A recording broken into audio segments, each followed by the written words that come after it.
por ele. Que Deus abençoe e dirija em cada viagem, decisões, reuniões, que Deus continue dirigindo.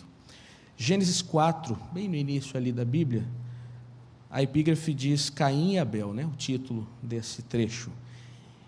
E conheceu Adão a Eva, sua mulher, e ela concebeu e deu à luz a Caim, e disse: alcancei do Senhor um homem, e deu à luz mais a seu irmão Abel.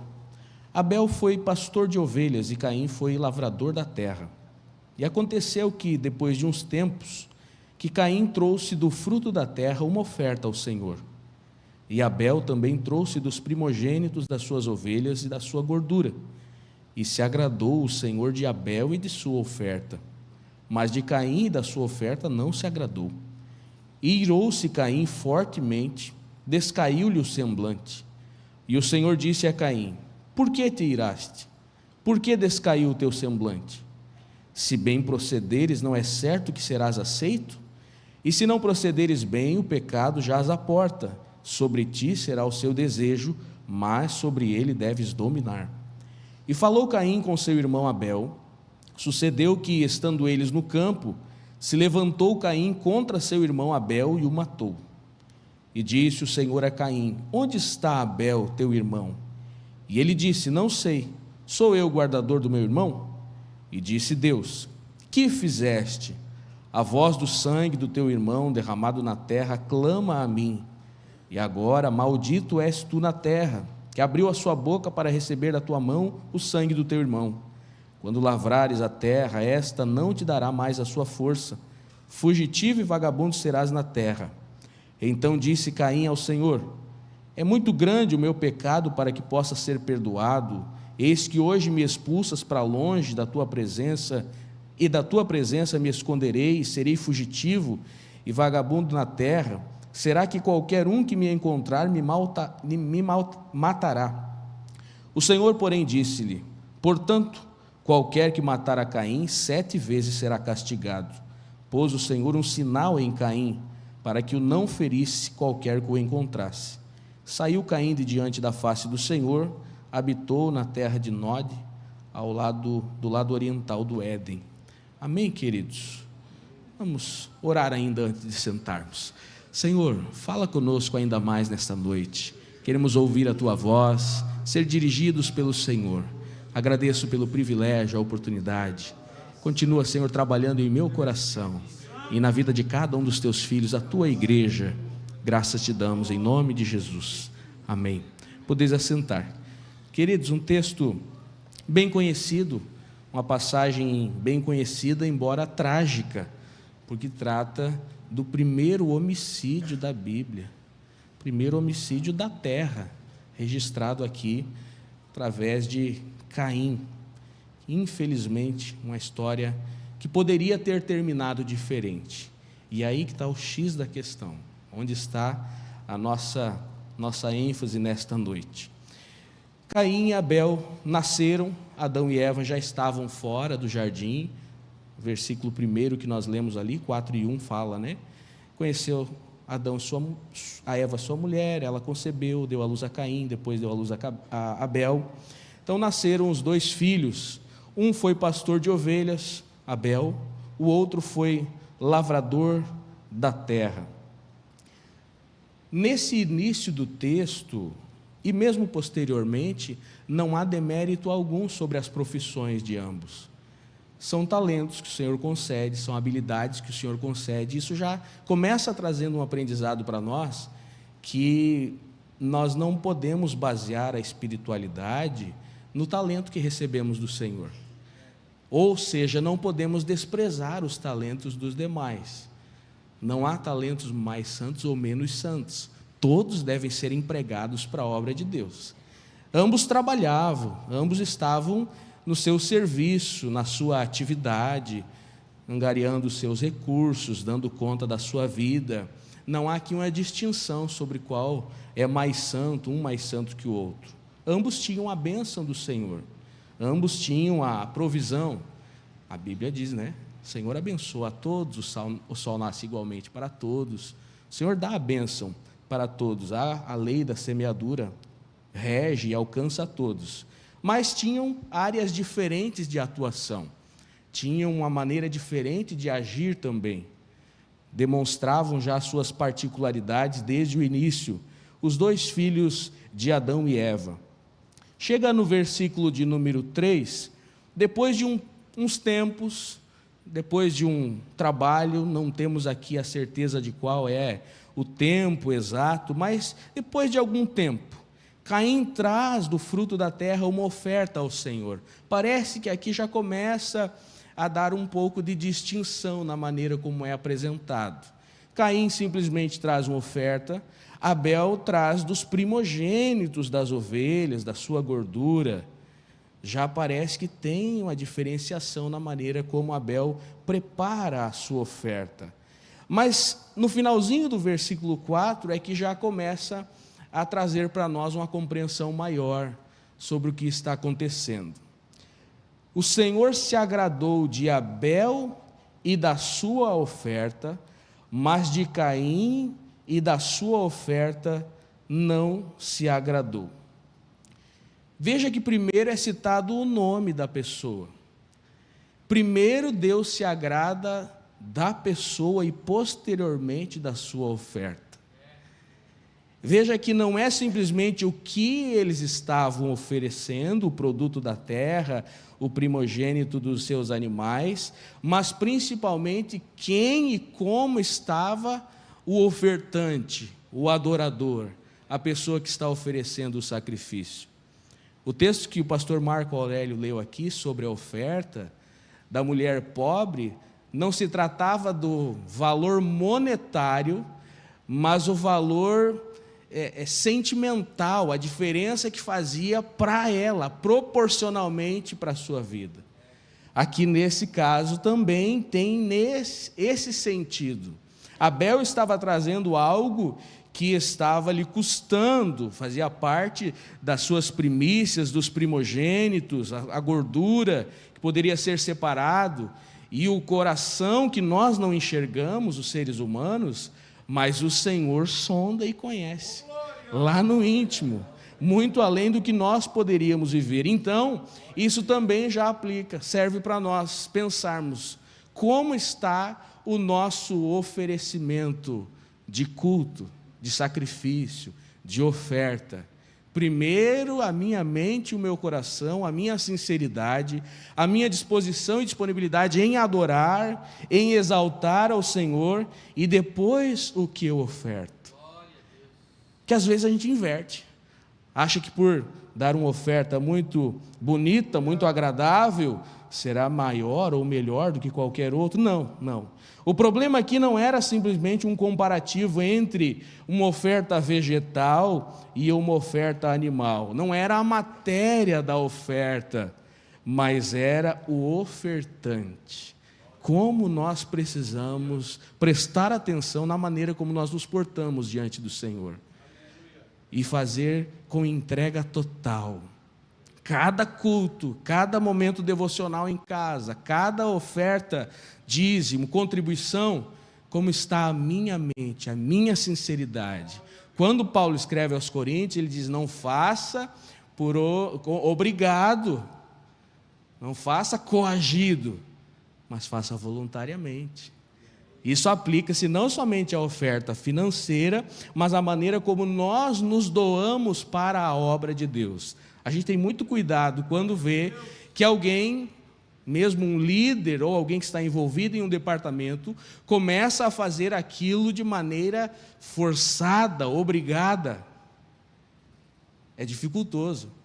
Na conferência do acolhimento, eu falei um pouquinho sobre a visão deturpada do voluntariado, que ele acha que Deus tem que agradecer ele porque ele está se voluntariando. E a visão correta que nós temos que entender é que o crente ele é chamado a servir, chamado a ofertar. Então, é como está o pensamento, o sentimento, o coração do ofertante, como ele está se posicionando para adorar ao Senhor. Aquele que orava achando que era superior, a sua oração estava sendo inválida. Mas aquele que batia no peito e dizia: miserável homem que sou, foi alcançado pela bênção de Deus, esse estava sendo recebido. Então, que esse sentimento venha realmente tomar os nossos corações, as nossas mentes, quando nós nos aproximarmos do templo ou orarmos em casa, em qualquer lugar. Não somos dignos de nada. Estamos oferecendo aquilo que o Senhor já nos abençoou. Não somente buscando bênçãos futuras, mas agradecendo pelas bênçãos já recebidas. É o coração, é o sentimento que invade toda a integralidade do ser humano. Lá em Efésios 11:4, traz um pouquinho de esclarecimento sobre essa distinção.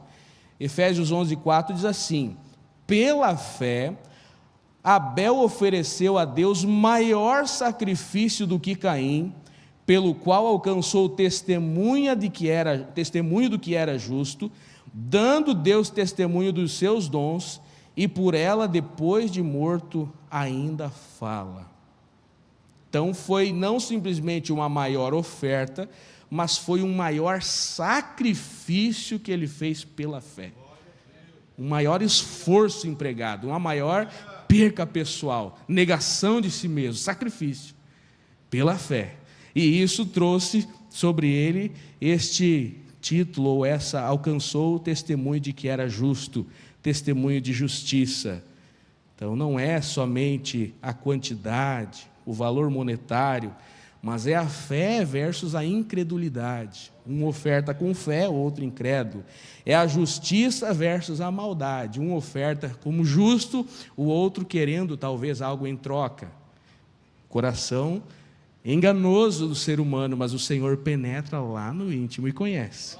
Glória a Deus. Que Ele continue nos sondando e nos guiando. Como escreveu Davi no Salmo 139, sonda-me e guia-me pelo caminho eterno.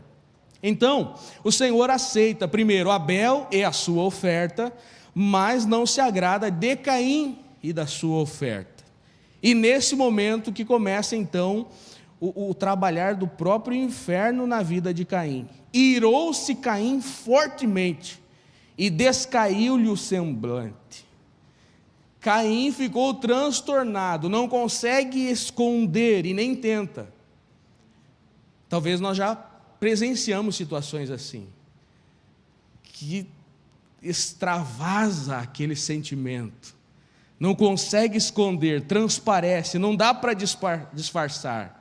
Mas veja que a reação de Caim parece que está com uma ênfase maior no fato de que a oferta de Abel foi recebida, do que no fato de que a sua não foi aceita. Ou seja, é um ciúme, uma inveja, uma projeção contra o seu irmão. Ele não pensa como ele pode fazer para melhorar, para corrigir. Ele pensa em tirar a bênção do outro, matar o outro. Ele se irou e descaiu-lhe o semblante. Na Bíblia Viva diz que o seu rosto mostrava ódio. Ficou irado e o seu rosto mostrava ódio, desejo de fazer justiça ou fazer injustiça com as suas próprias mãos. Deus se apresenta para Caim quando ele está nesta posição, neste sentimento, nesta revolta, dando vazão à carnalidade, à pecaminosidade humana, querendo fazer algo ruim, e Deus aparece aqui neste momento para falar com ele. Deus sempre traz uma saída. Antes de acontecer o pecado, antes que fosse culminado os seus projetos, Deus aparece. Aleluia. Só que ele já estava maquinando aquilo e trazendo à tona através do seu coração, germinando, gestando aquele sentimento, aquele homicídio.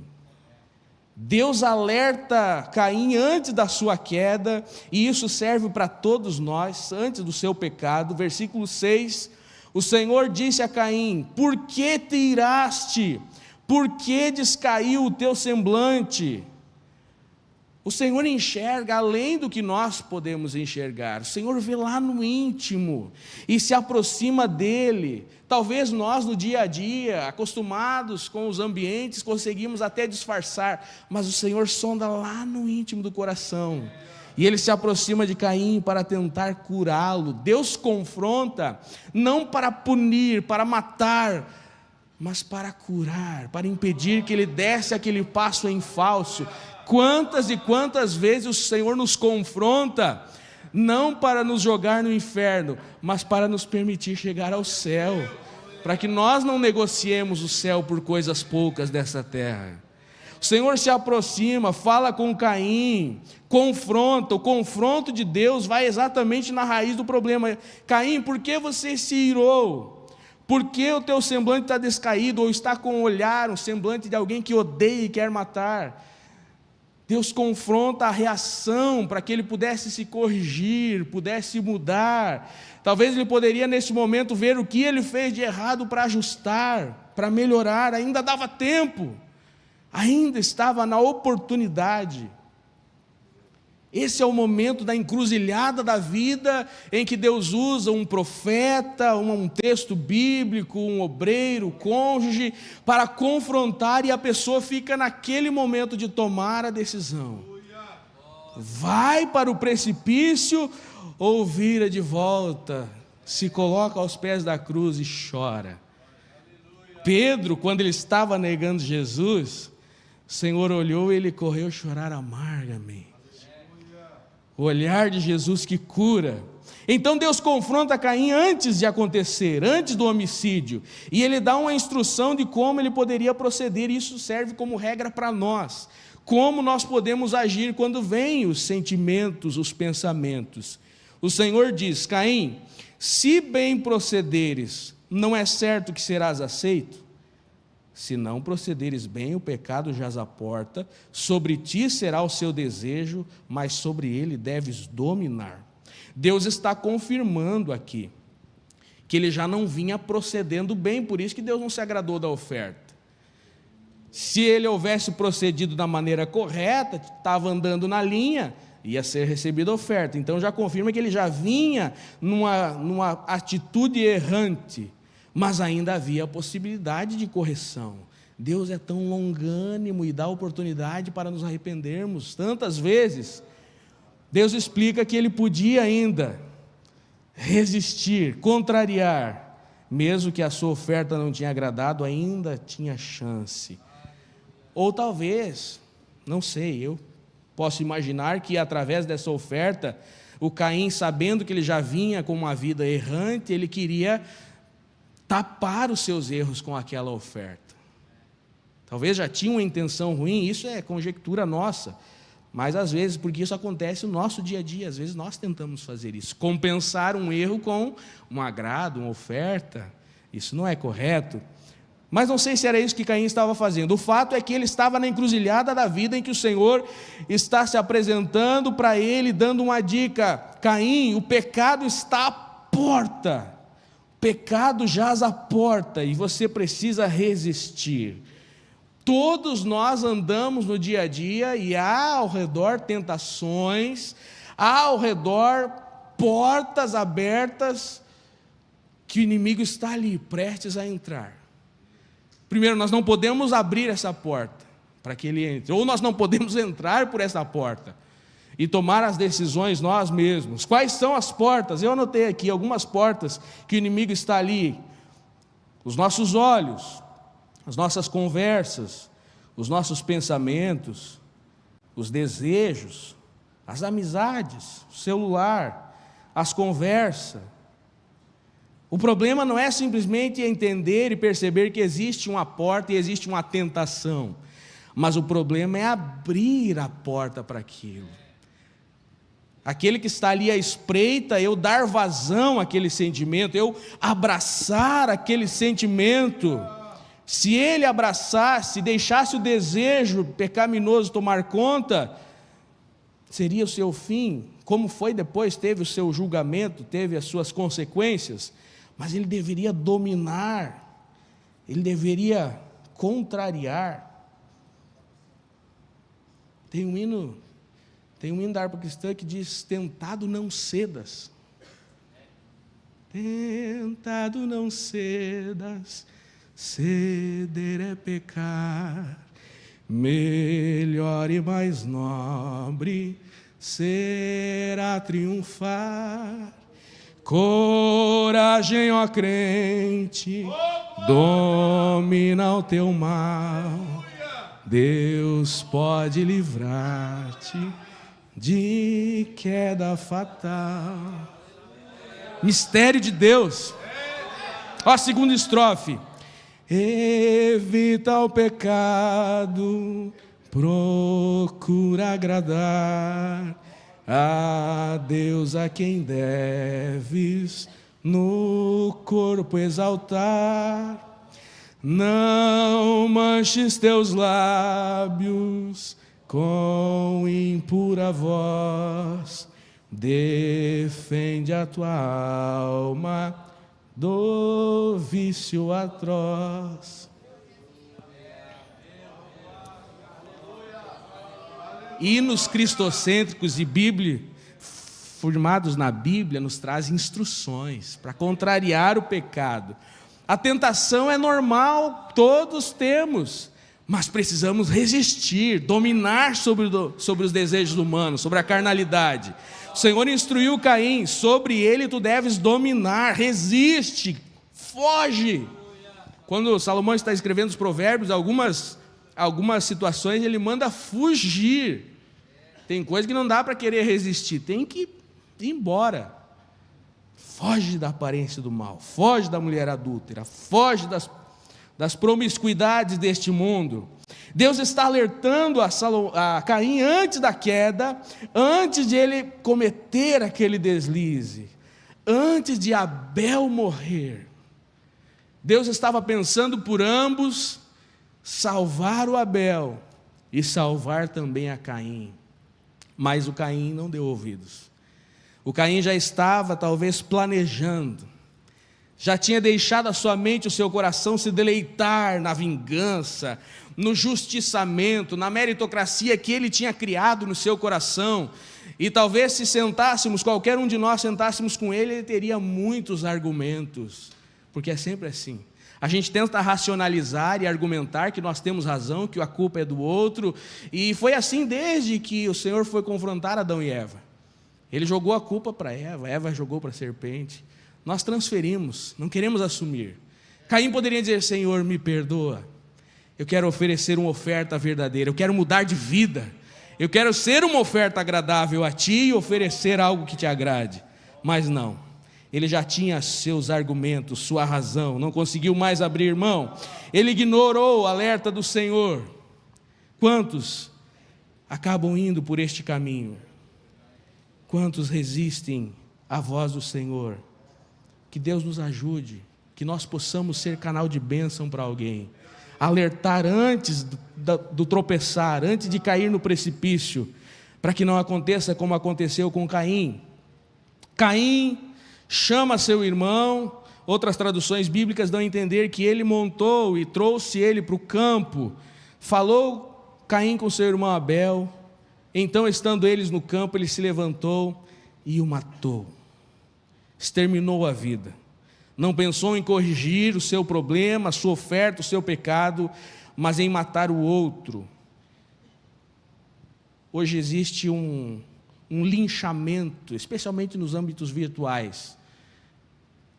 Há pouco estávamos falando sobre isso, pastor William. A pessoa não quer mais que simplesmente o seu talento seja aceito pelo Senhor, mas ele quer que o outro desapareça, ele quer matar, ele quer humilhar. É o sentimento de Caim no coração. Que Deus nos guarde, que Deus sonde diariamente os nossos corações, porque ouvir o alerta de Deus não basta, precisa obedecer, precisa se humilhar, precisa viver uma negação diária.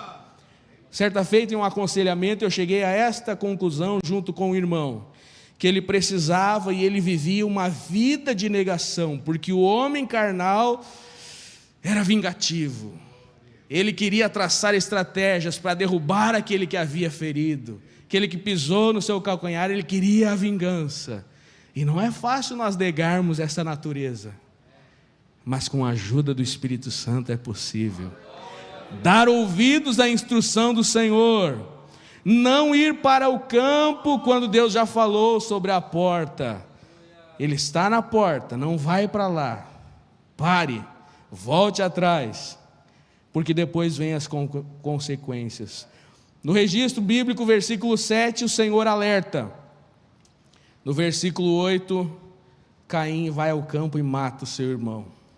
Cumpre o que já estava no seu coração. E então vem as consequências. O desejo do Senhor não é a punição, mas a justiça. Há consequências para as nossas atitudes. Nós criamos às vezes, ou as pessoas criam um imaginário de que Deus está à procura dos erros para punir. Pelo contrário, Deus está provendo saídas para que a pessoa não tropece. E ainda quando tropeça, coloca de pé e vai mais um pouquinho, cura as feridas. Mas Caim foi de dura cerviz. O pecado premeditado ele colocou em prática. Aí o Senhor se apresenta de novo, versículo 9, o Senhor disse a Caim: onde está Abel, teu irmão? Ele responde: não sei, sou eu guarda do meu irmão? Não tenho nada com isso. Olha como é muito melhor nós respondermos a pergunta do versículo 6 do que a do versículo 9. Quando temos a reação e o Espírito Santo desperta de onde está vindo esse sentimento, é mais fácil: Espírito Santo, me perdoa. É o meu orgulho que está tomando conta. É o meu coraçãozinho ruim. No versículo 6, mas lá no versículo 9, onde está teu irmão, agora eu já fiz. Agora já dei cabo da vida, já humilhei, já cortei, já espalhei boatos, mentiras, já me vinguei, tive a reação que não devia. Caim então mente, fica com vergonha. De novo, uma reação típica de ser humano. Adão, quando estava com vergonha, se escondeu. Caim responde: não sei, não tenho nada com isso, sou eu guarda do meu irmão. E na verdade era a responsabilidade dele, irmão mais velho, cuidar dos mais novos. Isso já entra lá na síndrome do irmão mais velho, que não queria que o novo fosse abraçado. Sou eu guarda do meu irmão? O sangue de Abel clama da terra, e ele está agora sem consciência, mortificado, cometeu o deslize, não volta mais, está entregue às suas concupiscências. Quantos, pela insistência no erro, pela profundidade ou aprofundamento na iniquidade, foram entregues às suas próprias concupiscências? E a gente vê as notícias, como a maldade vai aumentando, potencializando, não há limites, porque estão entregues às suas concupiscências, não temem mais. Versículos a seguir, então, Caim sofre as consequências. Novamente ele parece estar mais preocupado com o castigo do que com o pecado que ele cometeu. Versículo 14, o Senhor está me expulsando para longe, agora eu vou ser fugitivo, vou ficar escondido, alguém vai me encontrar e vai me matar. De novo ele está pensando nas coisas do futuro, daquilo que o Senhor deu como resposta para as suas ações, e não naquilo que ele tinha feito, preocupado com o castigo do que com o pecado. Às vezes, quando somos levados a corrigir alguma atitude, ou somos corrigidos por alguma atitude, também temos essa reação. Ele não tinha nem remorso, né? Mas remorso não é, na verdade, um arrependimento. Eu vi uma frase, anotei aqui: é melhor nós confessarmos antes na tentação do que depois na queda. Sondar os corações diariamente. Deus ainda demonstra misericórdia depois de determinar o que ia acontecer. A voz do sangue do seu irmão estava clamando na terra, ele era maldito, a terra estava clamando, abriu a boca para receber o sangue. A terra não dará mais a sua força, serás fugitivo por esta terra. Mas Deus ainda, no versículo 15, coloca um selo, uma marca, para que ele não fosse morto. Quem matar Caim será 7 vezes castigado. O Senhor dá ainda uma misericórdia da proteção. E Caim sai agora errante sobre a terra. Mas a ênfase que eu quero ficar ainda é o versículo 7. Para nós pensarmos um pouquinho, o que está à porta nas nossas vidas, que nós não podemos abrir, ou não podemos deixar dominar? Pode ser alguma reação de ira, pode ser alguma reação de mágoa, sentimentos de vingança, relacionamentos errados, conversas impróprias, decisões precipitadas, pecados que estão escondidos lá no fundo. O que está à porta? E o Senhor está dando a oportunidade para nós resistirmos, fugirmos, dominarmos sobre o desejo. Quero convidar você a nós ficarmos em pé para logo nós orarmos. Com essa perspectiva, pensando no que está passando na sua vida, na sua trajetória. O que está sondando, rondando o seu coração, a sua mente. Se em algum momento você já pensou em cobrir um erro com uma oferta, com um ativismo religioso, com um estereótipo de espiritualidade, com uma fala mais imponente, mais forte, com um bom afinamento, com uma boa apresentação pessoal, nada disso cobre, porque o Senhor sonda o coração, e Ele nos conhece lá no íntimo da nossa alma. Talvez essa reflexão não é para tratar algo que já foi feito, você já consumou o ato, mas para impedir o que ainda podemos evitar, que ainda dá tempo. O inimigo está tentando, mas nesta noite o Senhor empodera você a resistir. Talvez é algo que os comichões do inferno já estão há tempo trabalhando no teu ouvido, no coração. Você está prestes a tropeçar, não vai. Resiste, foge, repreende, não dê vazão ao pecado que jaz à porta. Deus está alertando, há tempo, dá tempo de receber graça do alto para resistir. Quero orar junto com você para o Senhor sondar os nossos corações nessa noite. Será que há alguma coisinha que está tornando a minha oferta desagradável ao Senhor? Será que o Senhor está se desagradando de mim? Eu sempre oro e digo: Senhor, recebe o meu culto. Não posso ir embora pensando que meu culto não foi recebido. E às vezes está pesado e a gente vai intercedendo, dizendo: Senhor, o que está acontecendo? Onde eu errei? Será que foi uma palavra? Será que foi uma atitude? Será que foi? O que foi, Senhor? Recebe o meu culto. Quero oferecer a minha vida em adoração ao Senhor. Que o Senhor continue nos dirigindo, nos fazendo lembrar, para pedirmos perdão, não para tentarmos racionalizar e dizermos que temos razão, não, para pedirmos perdão e renovarmos propósito de melhorar, de corrigir, de mudar aquilo que entristece e afasta o Espírito Santo, para que não venhamos cair em buracos, em precipícios. Vamos orar juntos neste momento. Feche os olhos comigo. Senhor, sonda-nos e nos conheces. Tu sabes, Senhor, as arapucas, as armadilhas que o inimigo tem preparado ao nosso redor. Tu sabes, Senhor, tudo que temos pensado, falado, olhado, as conversas, as maquinações da nossa mente, do nosso coração, tudo Tu sabes. E Tu sabes, Senhor, aonde precisamos de um livramento, de um reforço espiritual nesta hora, para não sermos enganados pelo inimigo, por Satanás, pelo pecado, a nossa carnalidade.